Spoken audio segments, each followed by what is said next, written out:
Well, good evening, and welcome, everyone. Want to thank you so much for joining me this evening on In Review. Today is the 30th of the 5th, 30th of May, 2024. I want to thank those on TikTok, Instagram, Facebook, and YouTube as well. Thank you so much for joining me. I wasn't here last week, Thursday night, um, but hey, I'm here this Thursday night. There's so many very interesting things which is happening in the world. I always say that there's so many different things, exciting things happening in the world.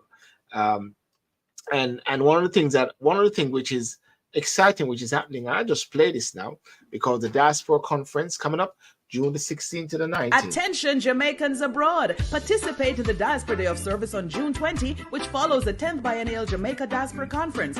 Plan a project or join an existing one. Whether you're planting seeds of change, sharing your skills, or lending a helping hand, together we can build a brighter future for our fellow Jamaicans. Register today and learn more at diasporaconferenceja.eventbrite.com. Sponsored by JN Group, VM Group, and Grace Kennedy. A message from the Ministry of Foreign Affairs and Foreign Trade. Okay, so that's just reminding people about this diaspora conference, which is happening in Jamaica on the 16th to the 19th, and it's supposed to be a very packed event, very important and engagement. Just want to make sure that on top of that, you have key important things like, what should I say? What UK is saying to the diaspora? What the whole thing about constitutional reform? And okay, and that's it. But hey, let's go straight into the UK now, because big things are going on now. We have elections happening here. It's the road to number 10. Did I excite? Did I wake you up, Virgin? Like you just jump up a while ago. Herbert, how are you doing? What's up, my brother? I'm good, man. I'm good. You know, we're on the exciting period in the UK whereby it's the road to number 10. Ladies and gentlemen, the road to number 10, UK general election, which is going to be July the 4th, 2024. Will it be Rishi Sunak going back in number 10? Well, or will it be Keir Starmer, the Labour entourage, going into number 10 on July the 4th? And will Dan Abbott be there? What's your take on this whole thing and this exciting period in the UK, Herbert? And for ladies and gentlemen, let me know your views as well about this general election. Are you ready for this election? Are you ready to get rid of Starmer? Are you ready to get rid of Rishi Sunak and ready to embrace Starmer? What do you say? Yeah. It's a gathering of the old boys club. It's a gathering of the old boys club. Yeah. Because I'm thinking about it. I haven't seen anyone trying to entice the younger voters, ages 18 to say 30. And issues do affect them. Yes. But there's no one to address. Not from what I'm seeing, there's no one to address it. Go on. There are issues that affect people of race, but they're trying to get people of race out of the race before it even started. So for me, it's a gathering of the old boys club. If you have a drink with me, you're good enough. If you don't, you can't fit in. So what you're saying, based on what you're picking up with this election thus far, because we're just, as a matter of, I think today is the first day where all MPs sees in Jamaica. Sorry, sees in the UK. Here. In the UK. Yeah. So therefore, there's no members of parliament now. Everybody has stand down, and July the 4th, that's it. The campaign starts off. There's a skeleton, of course, which is operating from number 10 with the Prime Minister and the cabinet, which is running the country for the next 5.5 weeks or so. It's coming now, But what you're saying is that, and people, that's very interesting to know is, do you see like the policies are one which is enticing? You said to young people a while ago, are they enticing, or it is just an old boys network, and it's a selection time, not an election time. That more sound like you've hit the nail right where it's supposed to be, right on your head. Because when you look at it, what are the new policies that are coming forward? Mm. Mm. They're all regurgitating the same thing: tax, Yes. no tax, should you tax? What are their policies for young voters, for people just coming into the country, settling as legal citizens? What are their policies on immigration? Are they going to allow immigration to run to be their Achilles heel? Yes. What are their plans for this country for the next 5 years? Let me just bring in Gary. Gary, how are you doing, sir? It's great to be on the Sylbourne and Herbert show. Thank you. How I get caught up in this, Gary? What's that? How I get caught up in this now? Well, you're on the show.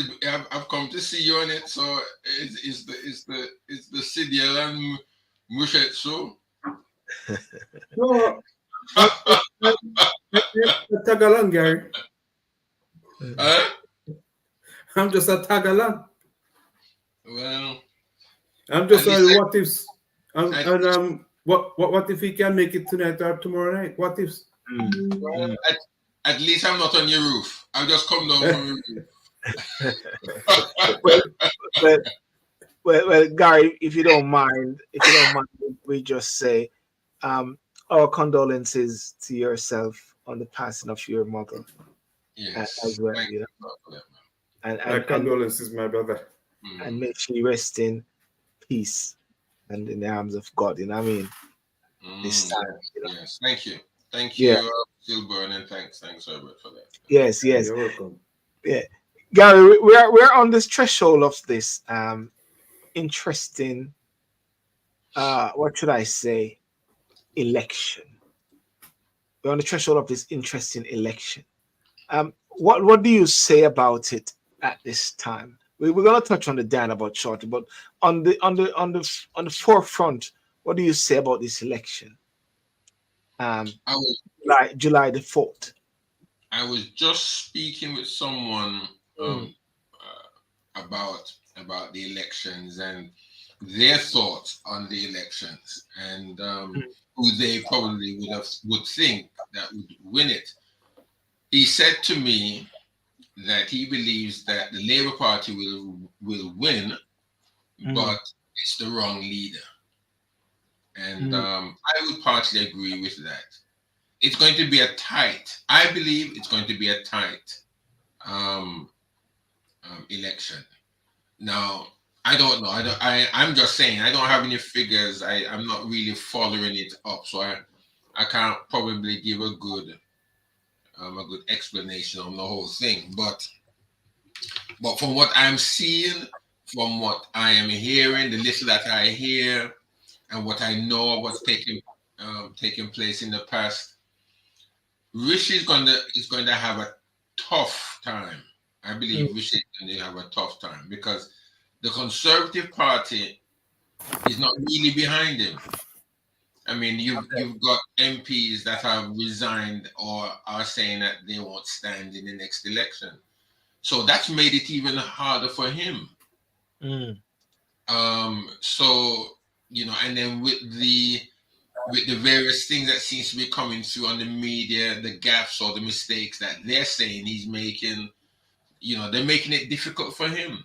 The Labour Party, I don't think has strong leadership. They may have a chance. If they get in by default, only because the Conservative Party is in disarray.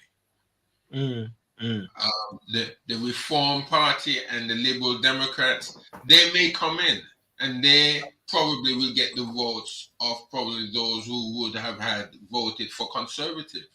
I don't know what the thinking behind all of that may be, or what the analysts may say, but that's my thinking. I think it's going to be a very tight election. I don't think the government that gets in will, or the party that gets in, will not have, I don't believe, an outright majority. But then, who is to say? You know, I forecast, and I was thinking the other day that there could be a rerun of Tweedledee Tweedledum. And Tweedledee Tweedledum, ladies and gentlemen, that was Nick Clegg. I agree with Nick and David Cameron. I sense that there could be something of a Labour spin, with Labour having a coalition with the Lib Dems, if anything. Because even though they're saying that the polls are showing like there could be a landslide, I believe it may not be. And as you rightly say, Gary, there could be a tightening up at the same time. And there is a possibility that there could be a coalition. And again, you're seeing reform, which is out there with the honorary president, which is Nigel Farage. He said his focus more is for Donald Trump, to get Donald Trump elected. But what he's actually doing is supporting Richard Tice. And I believe with the reform coming in, reform will be taking away persons from the Conservative and sweep Labour in as well. So therefore, I sense that there could be something of that nature. I don't know what Mags think. What do you think, Mags? Mags, can you come in if I send you the link? That's someone there. Yeah. What do you think on that assessment there? That's just my personal assessment. Looking at this 5 days, few days so far. For us to be campaigning for Donald Trump. No, that is Mr. Farage, yeah. Yeah. For us to be campaigning for Donald Trump, it just goes to show how deep in the bottom of the barrel he is. Mm. They share the same ideologies, and if you remember, after the exit referendum, he was on a certain radio station, and he made the remark that we have gotten our country back. He was removed from the station.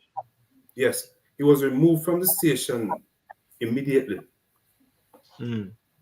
Right? To me, his argument bears his basket can hold no water because it has no bottom in it. Right? We should be looking at a nation to come together despite all the challenges that we have politically, religiously, and in every which way we can. And for him to be coming out to say he supports this type of politics or that type of politician, it's wrong for him to do. Yeah. I hear what you're saying there at the same time, but just moving away from the Nigel Farage thing and looking at the different the policies. There's a key policy which was mentioned earlier this week. Was it this week? About the national services service for young people 18 years of age. What was that? What's your take on that policy there as well? About the conscription. Is it conscription or would you say national service? I think conscription. Is it the same difference? Conscription? No matter how you fix it, no matter what shirt you put on, it is the same thing. Right? It is the same thing. Russia is doing it. South Korea has been doing it. US is doing it. Right? It's the same thing that Donald Trump came out of when he said he had a bone spur in his foot, in one of his foot, but he couldn't remember which one. Right? But I do not think getting young people to engage in a service. I joined the police force when I was 22 years old. Yes. And the only regret I had, or I have, it should have been earlier. There's no greater honor than want to serve your country in whatever capacity they can. right? It gives a sense of pride, a sense of belonging, and not one of serving nation because of convenience. So I think it's something that should be really explored and make it attractive for the younger people, younger persons to engage in. Yeah. We see where a lot of servicemen and women are now homeless. Yes. If they want to make it attractive, ensure that these people joining the army have somewhere to live Yeah. after they have been discharged. But is the policy, Gary, is the policy, ladies and gentlemen, about national service? It's something worth thinking about. I know the different parties say it's trying to hug the limelight or trying to hug headlines, but is it something worth thinking about in this time of this junction, especially young people? Gary, what do you think about this? In relation to what? No, no. What the nationals? Have you heard about the national service? That's the one what the conservative is putting forth for young people to serve for a year or so in an army Um, voluntary service and so like that. I mean, what are the reasons? What are the reasons why they want to bring that in? Maybe they're low on numbers in the army. And They're low on technocrats in the army, maybe. okay, that may be one. Is there anything else? Because if they're only looking at this because of to use it as a gimmick later on, so as to say, well, we brought the unemployment issue down, then I don't think that's right, because we know politicians already. We know they will use certain things.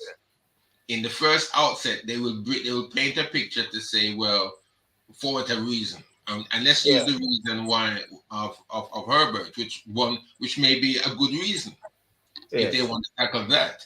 But at the same time, they could also use it to say they brought it down by so many thousands by constricting the youth or getting the youth in to be trained in various areas, and they'll use it as a political ploy. Now, again, I don't have anything against it or for it, but it all depends on what these politicians are going to use these things for. Now, I would think, I would really think, and I would stand with Herbert in a sense that it's a good idea, because there are too many youths on the street causing problems. And furthermore, I think, right, even what Russia has done, and I'm sure you know Russia, in fighting the Ukraine war, they're using prisoners of war or Russia's dressing up broomsticks and using sending them to fight. yes, using murderers and all of that. Now, what I'm saying is that we ought to find something in order to get the youth busy, get them off the streets to some extent, to occupy them into useful activities. And we know that within the armed forces, whether that be the army, whether that be the navy, whether that be the air force, or whatever force there may be, there are areas that, the electronics or aircraft maintenance or mechanics or whatever it may be, you can get them involved in that area. So it would be a good thing. Again, as I've said, it boils back down to what are these politicians really using that now? What are they going to use it? How are they going to use it in the future? Okay, can I just say, and just to clear up that bit there, the proposed new scheme would not be conscription, where people are legally required to join the armed forces for a period, but it would compel people by law to complete a community program over a 12-month period or enroll in a year-long military scheme when they turn 18. And the name is taken from the mandatory military training British men aged 17 to 21 had undertaken between 1949 and 1960. And the scheme being proposed would not force anyone to do military training, as said. And this is, I'm just quoting something from James Cleverly, the Home Secretary. It will be made up of two broad streams for 18-year-olds to choose from: community volunteering, spending 1 weekend every month, which equates to 25 days over a 12-month period, volunteering with organizations such as NHS, fire service, ambulance service, search and rescue, and critical local infrastructure. Military training. Yeah, go on. Let me ask. For one to be a member of these organizations, they have to be squeaky clean, right? No involvement with the police or anything. Well, I'm not too sure about. I'm not too sure about the full requirements, because it seems to be something for the youths, and of course, I would assume that the youths, if anything, they're trying to get them on the right track. So I don't think person would be fully penalized if they have some small demeanor or something like that with the law. But that's just me just saying that. But your point is one word to be considered. Because if in a time where we have police in the area of over policing, a majority white police force policing a majority black or Asian community. Yes. Right? Where the young men and to some extent the young women are picked up by the police. Yes. And they do not need to be taken to court for them to have a criminal record. Okay? How can we guarantee that these young people will be no longer looked upon as scourge of the society, but instead helpers of the society? How can we guarantee that? Well, I'm not saying I'm a proponent of the policy, but that seems to be what they're actually wanting to guarantee. Whereby if one is going to be doing community volunteering and military training, that is something which is going to be under the belt of young people, and that's going to be building character and building discipline. So I want to say the vast majority of 18-year-olds would not take.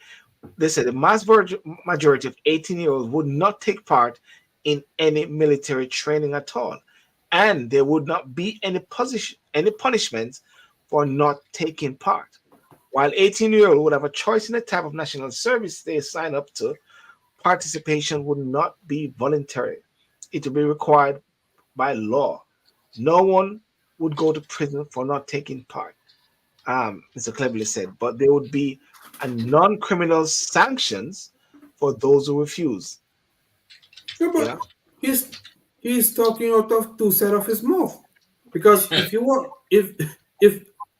be sent to prison, but you'll be penalized, choose your poison. Well, he said you're not going to go to prison. But you'll be penalized otherwise. Yes. So choose your poison.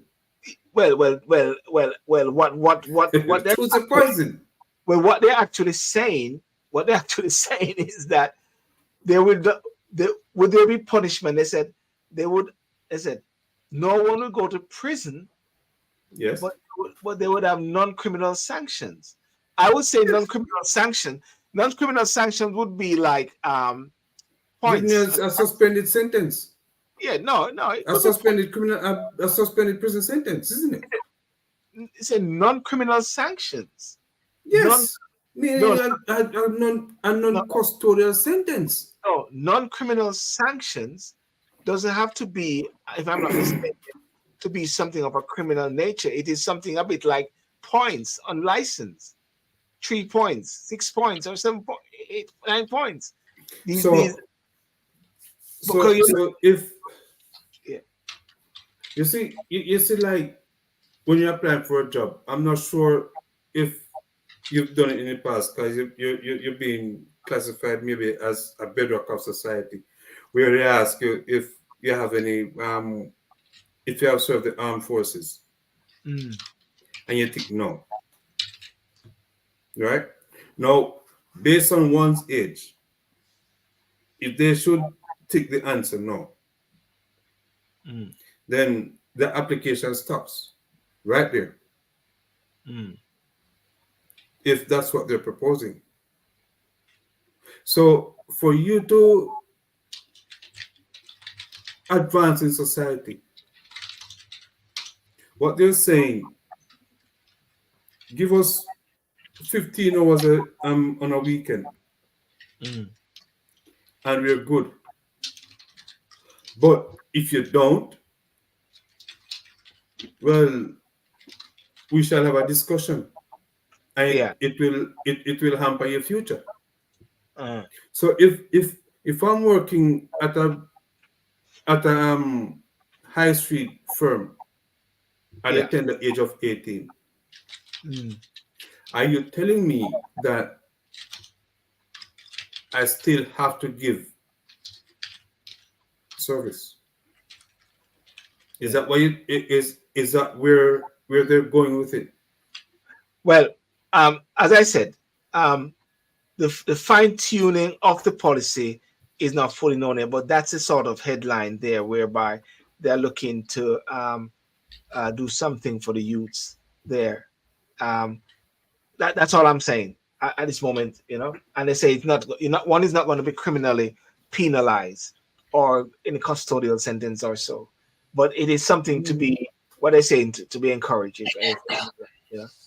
Um, that's one of the things that the Conservative Party is putting forth.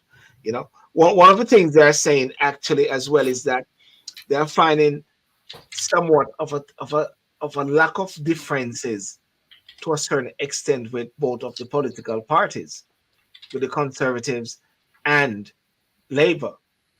But at the same time we are seeing the last polls we are looking at 47%.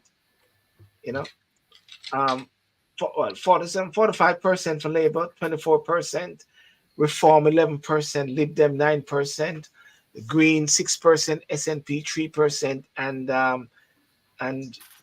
1%. So the polls are actually showing full on for a Labour possible landslide, if anything like that. Gary, would you be happy with that? A landslide for Labour?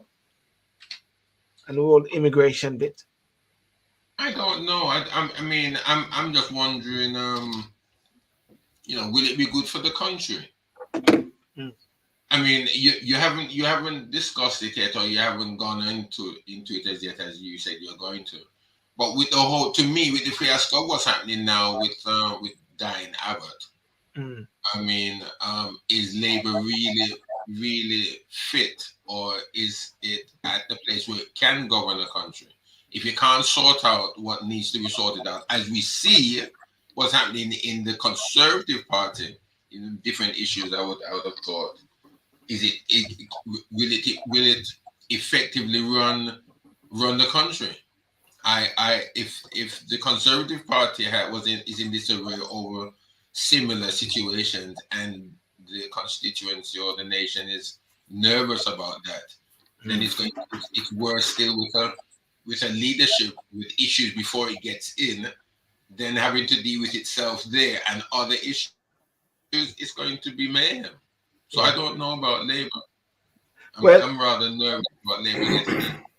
Well, just picking up and jumping over regarding the Diane Abbott issue there, and that is one which is very concerning, because it was said that the investigation or the discipline process or whatever is ongoing, but it's understood that it completed 5 months ago, and she actually told her recently a rally in happening that Labour had banned her as a candidate. Keir Starmer said he hasn't as far as he's concerned, this is a word I've been hearing. As far as we're concerned, she's not banned. But the whip was reinstated to her a couple of days ago. But guess what? It doesn't make a difference now because she's not an MP. As you know, all MPs have stood down last night and waiting for the election on July the 4th. Corbyn is going to be standing as an independent, you know. And well, yeah, go on. If Dan Abbott doesn't run, don't you think it will make it more difficult for Labour? Because if she runs as an independent, if she runs as an independent, she'll be taking a large chunk of that vote with her. In Hackney. In Hackney, yeah. I believe that if Dan Abbott is not the MP for Hackney, I believe Hackney would still be a Labour constituency.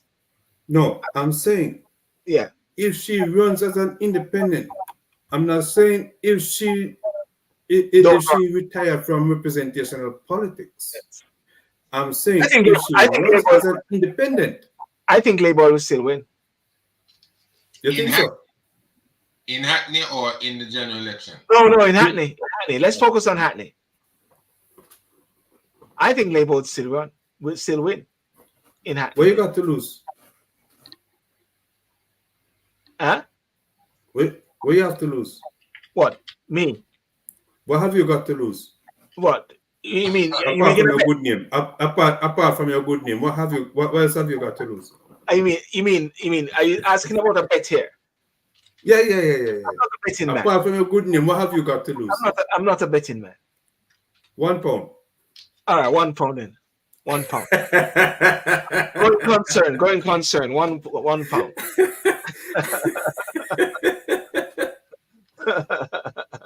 What do you think, Gary? If Dan Abbott stand as an independent, do you think Labour would win Hackney?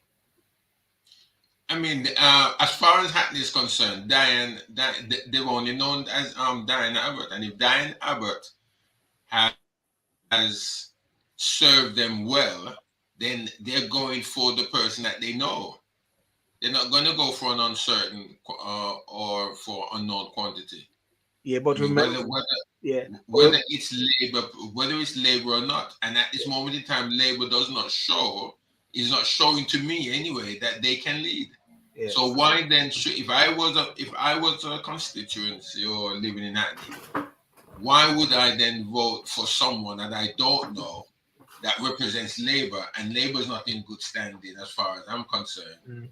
Why should I vote argument and leave Dan Abbott, who I know has done a good job, and I'm happy, but she's running as an independent. I'm going to go with Diane.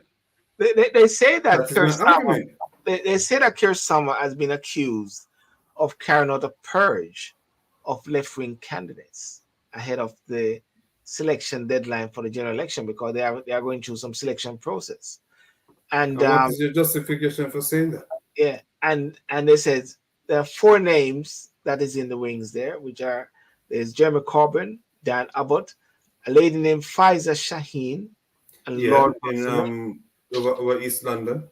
Yeah, Faiza Shaheen. I saw her interview this morning where she said that, I think she followed some tweet or she liked some tweet with something regarding the Middle East, Rafah or so like that in Gaza. And I think that is what she got a letter, even though she was already campaigning, even though her name is in windows or so like that, she got a letter that she's not the person. So there's something there going on with Labour at the same time. I believe that. Yeah. We knew about Corbyn from back about 5 years ago. Yes. Right?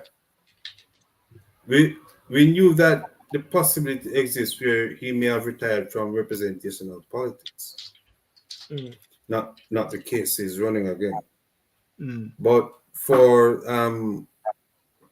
this other candidate in East London, Shaheen or whatever she is. Yes. We can't all support the same thing. most people support Israel because of biases or whatever it is. If she has in her mind support the other side, and she has justification for doing so, I do not think her being pushed out of the Labour Party is the right thing to do. Mm. We can't all support the same thing. We're not living in Russia now, we're living in China, we're living in the free world. And you're right about that, especially when it comes on to what is backbenchers. You know, people can be, the Labour Party can be a broad church whereby you have dissenting voices in different respects. But it seemed like there, as you rightly said, there seemed to be a very hard hand coming down. And I believe Starmer is taking his hands off it. I think Angela Rayner, what did she say?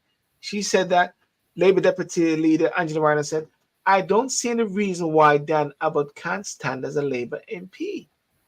But she's a deputy leader, and she said, I can't see any reason why Dan Abbott cannot stand as a Labour MP. And then Keir Starmer is saying, I don't, as far as I'm concerned, she's not banned. And then Dan Abbott said on Wednesday at a rally in Hackney that Labour had banned her as a candidate. So who is telling the truth? So who are you going to believe? Who to believe? Labour leader Starmer said earlier that no final decision had been taken. No final decision had been taken. So therefore, they're treating her badly. They're treating her badly, I must say. Gary, what do you think about Diana Abbott? I mean, Diana Abbott is not my best supporter policy-wise, but I acknowledge her and cherish her as a pioneer, starting off with Vaz, Bernie Grant, and Paul Bolton, the first black female member of parliament years ago. And I did a video in support of her when she was, that guy said some very damning things about her. Yeah, I mean, I agree with you. I mean, I think that I'm not an avid supporter of her, and because again she's Labour, but as a woman and as a black woman, I think they've treated her shamedly. I mean, I don't know why the black community is not all over this. I can't understand why we just are not jumping up and down, whether we are conservative or Labour or Liberal Democrat or Reform. We should be all over this because it just seems that once a black individual, whether that be black man or a black woman, you see, Diane Abbott is an influential black individual, black woman, Yes. and Yes. these people just seem to be afraid of wanting a black man or a black woman to be in these positions for any length of time. They're intimidated. They don't want it. Yeah, especially if the person is radical. I mean, how many years has Diane been an MP now? 30 Many, years? 20, yeah, 30 a years? long time. Forget the date when she. Well, while they're talking, I'll find the date when she actually became an MP. And Remember, which other black MP, whether it doesn't matter where they're from or which party they're in, which other black MP has the track record of years as Diane? There's none. But it just seems that they want to get her out. Why? What's 1987. Yeah. Before I What's came to the UK, yeah. What is the reason, Herbert? What's the reason, Sylbourne? Why is it that the black person, the black man or the woman cannot, hold a position for any length of time, get the expertise or the influence that is necessary? They will find whatever they want to get you out, to discredit you, and that's what they're doing to Diane. But the recent guy there of recent days, the Scottish secretary, the first minister, they got him out recently. Well, he's out. I think the Welsh guy, they were trying to get some things on him as well. Um, you, so you're well. People in Hackney have been very vocal, and I believe there's demonstration in Hackney, which is going on. But what you're saying, Gary, there should be a major collective cross parties, you know, looking at this whole issue regarding the way how Dan Abbott is being treated, is not has, but is being treated in the present tense and now.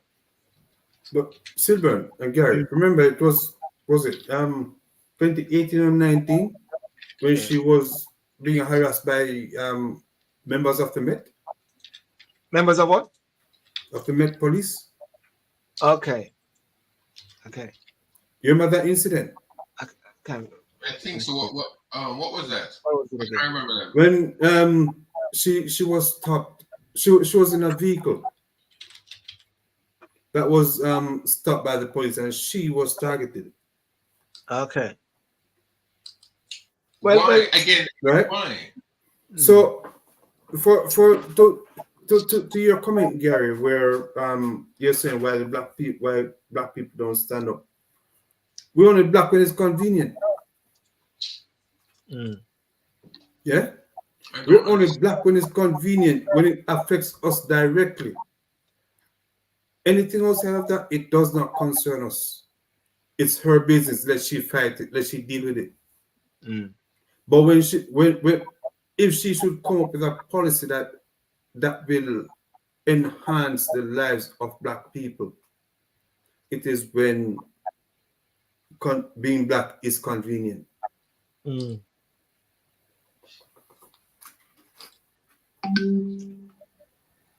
I don't know. So, I mean, it's not something that's just happened now. There is a pattern. Yeah.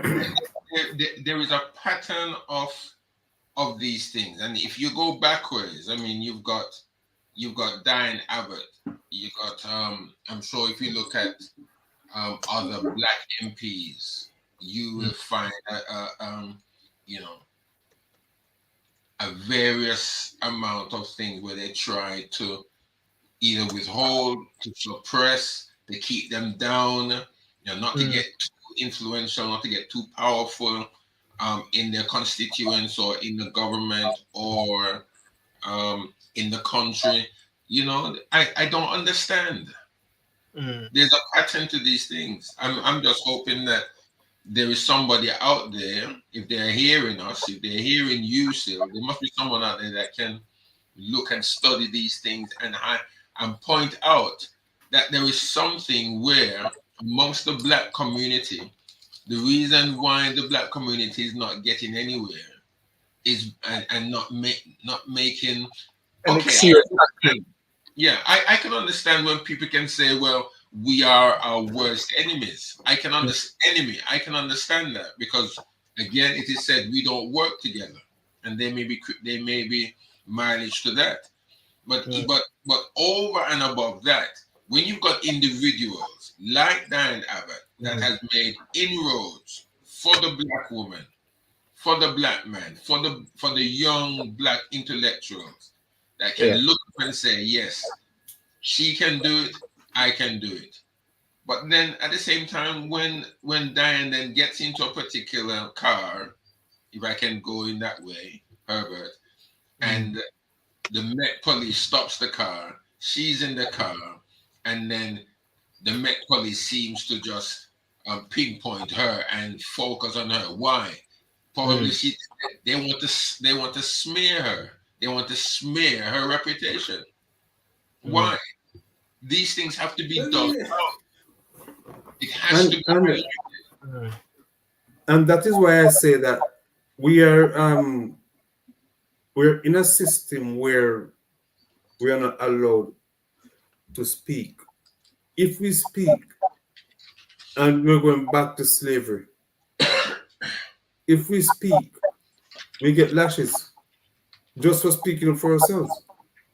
So what you're saying, Herbert, is that the lashes, while it won't be the same physical lashes, but there's that figurative sense of having these lashes at the understand? Correct. Indirectly, that's your point. So the lashes are coming forth because I remember with Diana, but also in some interviews, it's like they're ready to catch her out. It's like I don't believe they're there wanting her to succeed. They just want to catch her out. You know, that's what I sense. They just want to catch her. And I hate those sort of interviews when you invite someone on, but you're trying to catch them out instead of saying, hey, actually, Miss Abbott, I actually have the figures here. This is the figure, blah, blah, blah. What do you think about that? But they'll say, what is the figure? And the person, of course, might not have the figure, but they have the figure because of their research, but they just want to catch her out. Yeah. So yeah. Which is very unfortunate. At the same time, you know, but I just saw breaking news a while ago that Donald Trump, the verdict is out. They're gonna do the verdict shortly. But one of the things that, which I must say though, at the same time, that Miss Abbott is getting old, and in a way, So to is Kirsten and Jeremy Corbyn. no. I'm just saying, in a way, people need to somewhat move on gracefully. But I must say the initiative wasn't offered for her, I sense, to move on gracefully, if anything.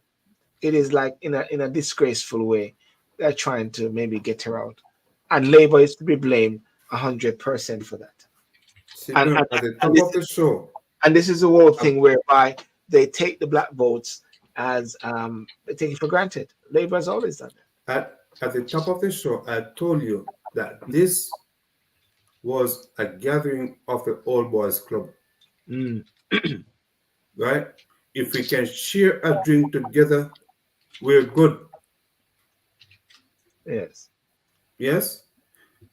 I do not know Diane Abbott, never met her, never have spoken with her, but Yes. I've been introduced to her since I've been here in the UK. Yes.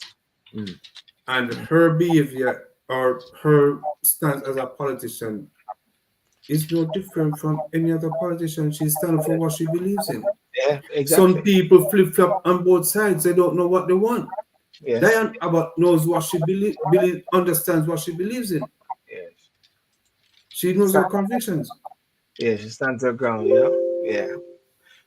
Anyway, you know, there's something just breaking in Jamaica a while ago. I'll just move on that before we wrap up there. And we hope the best for Miss Abbott and hope that she's treated with dignity at this time, because I saw the look on her face, and I sense it's not a nice feeling that she's going through at the same time. After giving herself so many years, over 37 years to the Labour Party, over 37 years to the people of Hackney, and over 37 years to the people of this country. And we can also say as well that she, of Jamaican descent, she's a member of the diaspora, Jamaican actually, in the UK. I don't think she has dual citizenship. I don't know if she has. Well, you know, she can't claim it, innit? huh? She can't claim it, no? She can claim it. She can claim it dual citizenship. Yeah. And she can maybe go to Jamaica. She can go to Jamaica. Yeah, man, she can go to Jamaica. As a matter of fact, if she claims her British or Jamaican passport, and before Jamaica become a republic, she can go to Jamaica and be an MP and then run for prime minister. Right, Gary? Yeah. Dan Abbott can do that. Yeah. Dual citizenship. You know? Yeah. Yeah. She can do that. That's it. You know. Go on. Say what you're saying. Jamaicans are a bunch of hypocrites. Let me tell you why. A bunch of hypocrites. Right? Not from Yeah, Mochi. Not from Mochi. Yeah? Mochi people in them hypocrite business. Let me tell you why.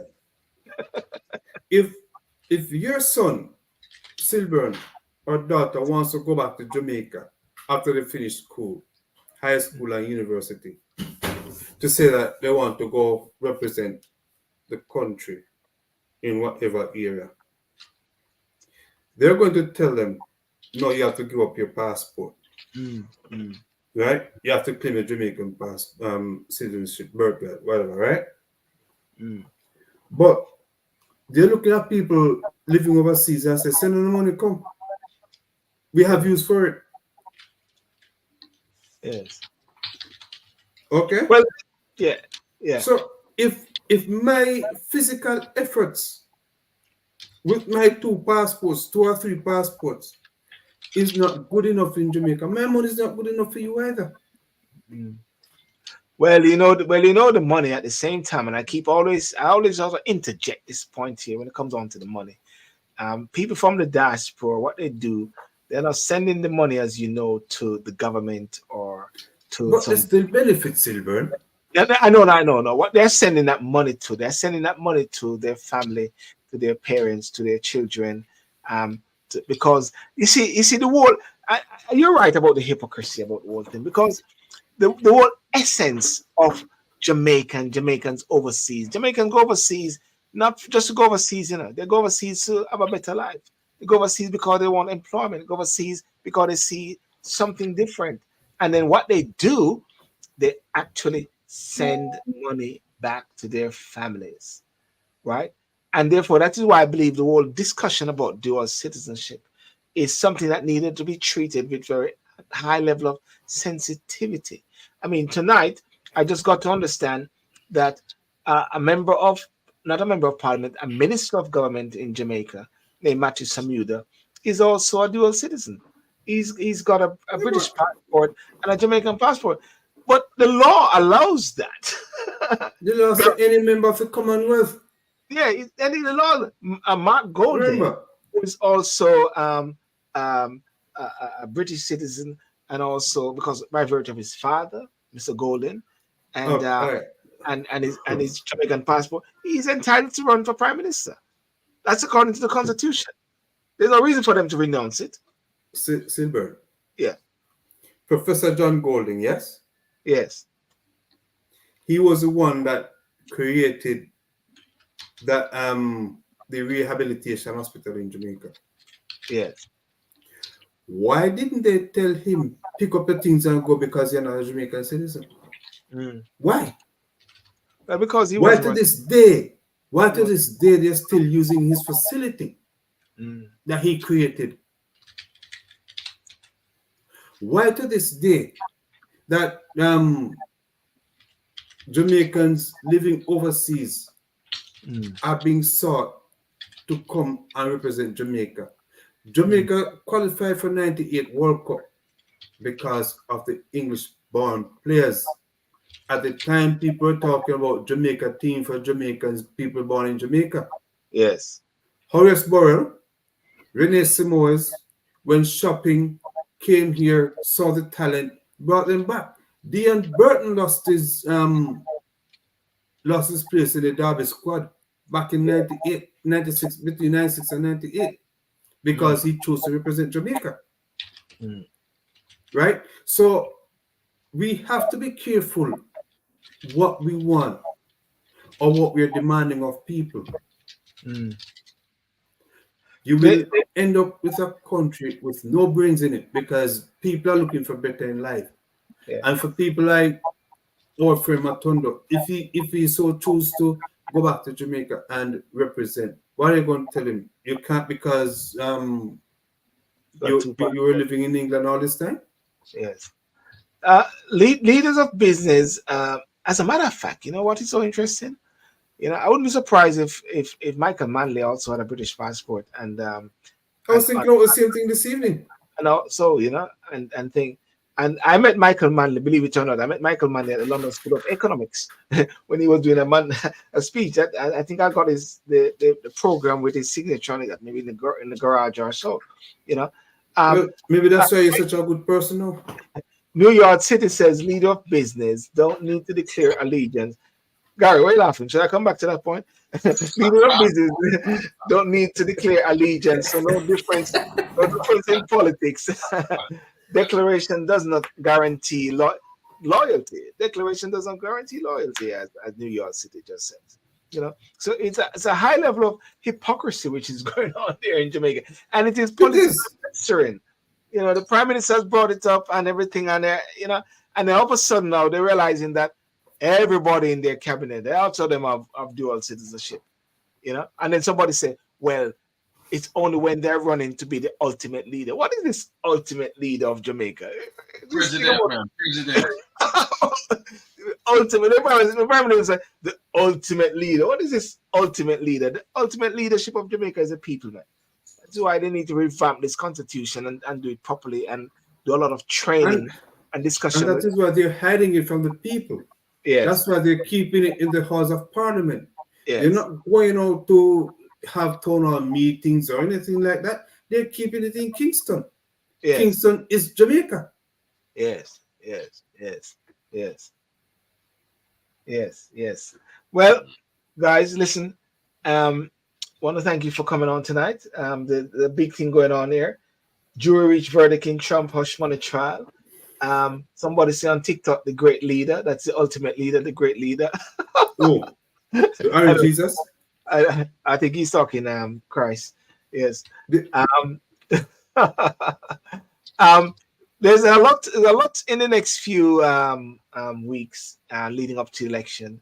But Saturday night, we're going to be on Talking Sip again, and we'll see how the topic is going to unfold as to what extent it goes to. Maybe I believe a dynamic bit will be developing, and also it talks about the power of the diaspora as well. Then Sunday night, I'm going to be having Daniel Archer from National Integrity in Action. We're going to talk about the same aspect of education and the latest what is happening regarding Jamaica on its quest to be an independent republic, right? Well, I was watching the committee yesterday in Jamaica. They have tabled there's 7 reports from the Integrity Commission. You mean which one is that? The one regarding for I think for the illicit 6 or something like that. Really? Or either it's for the illicit 6 or people who have not filed their declaration. Okay. Well, somebody named the illicit 6 apparently, but of course that is really a political thing. It is all over the social media as to who the 6 are. The person just said there's 6. Choose and decide what you have to say about that as well. But of course, as this program deals with facts and everything like that, I won't go into that. So almighty. Yeah. We don't do street side gossip. You know. But Gary, listen. You and all the best with your travel and to your sending off your mother as well. I want to wish you all the best and your family. Thank you very much. Yeah, so I mean, all the best, Gary, and yeah. I hope you put some flour in your shoes so you don't lose your steps. Yeah.